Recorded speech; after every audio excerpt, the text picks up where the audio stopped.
Zurich International School is one of the few schools that organizes a CWW project. CWW stands for Classroom Without Walls. ZIS organizes a week-long trip at the end of every school year for students to experience a different way of learning beyond the confines of the school. All CWW projects are driven by the following missions: learn, care, challenge, and lead. There is a huge variety of different trips to go on. These are once-in-a-lifetime opportunities for all students and are fantastic bonding experiences. Sailing in Greece. I was going to do the Venice trip. On the Habitat for Humanity. Nepal. I signed up for yoga. Alright, I think CWW is a great opportunity. A lot of schools don't get the chance to go and learn something outside of school or go and help people.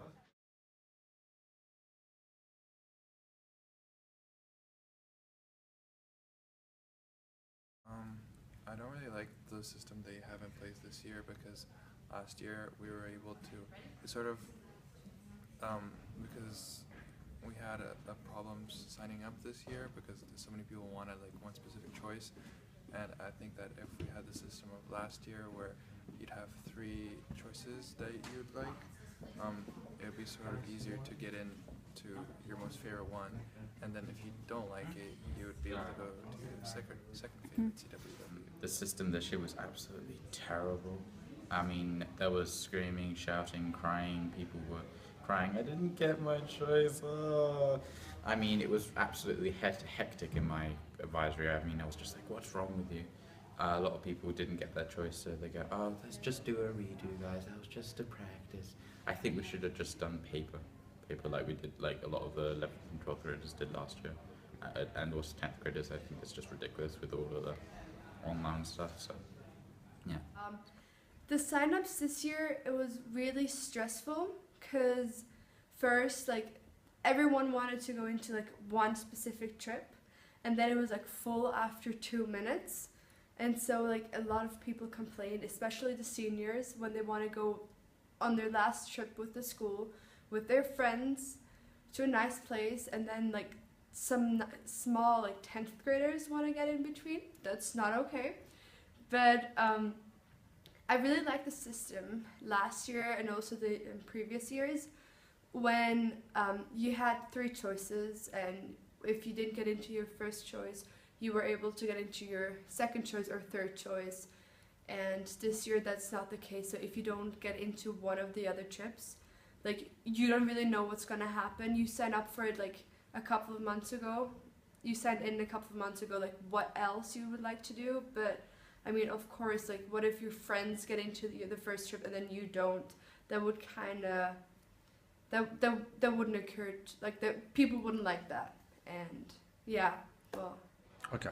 Well, unfortunately, obviously this sign-up didn't go very smoothly, which isn't really anyone's fault because we tried a new system, but it was all very protracted, and I think that did cause a lot of anxiety, especially grade 10 kids who found during the first sign-up that most of the things that they had wanted to sign up for were already shut down. And then, of course, it collapsed. And then we had a couple of meetings in the theatre. For grade 12, I think it wasn't so bad because some people were doing their independent project, and others, well, then they had priority to sign up for what they wanted.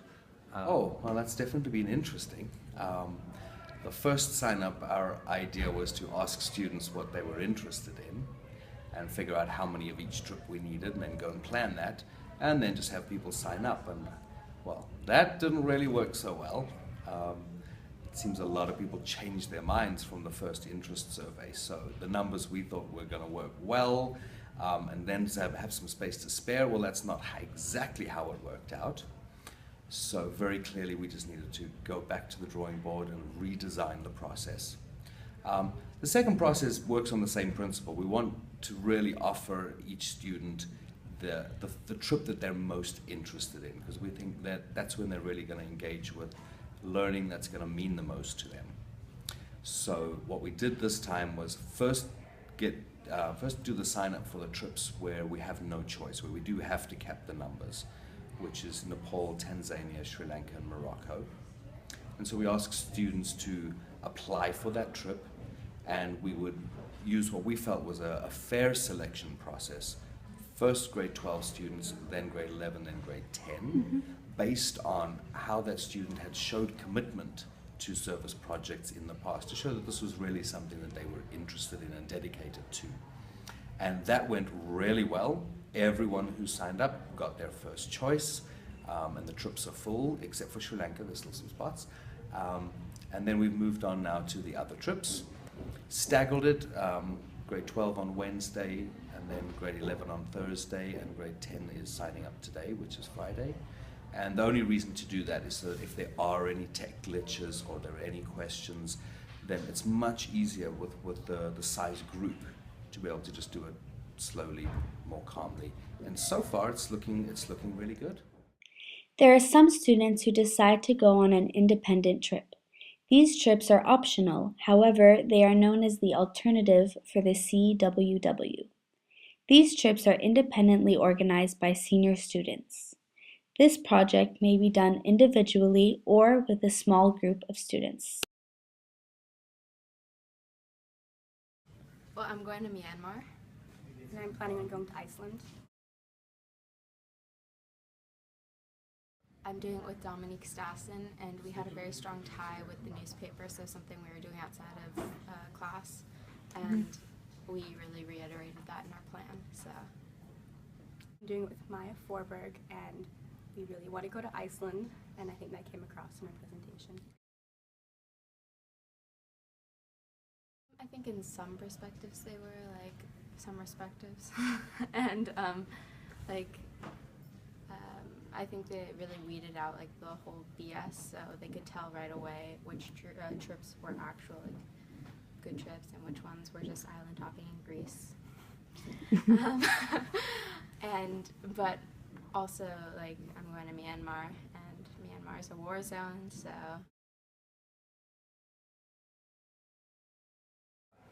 Yeah, I do question that as well, actually, because if a senior wanted to go to Tanzania, they had an opportunity in grade 10 and grade 11, and this is their third opportunity, so I'm not too sure why they get priority.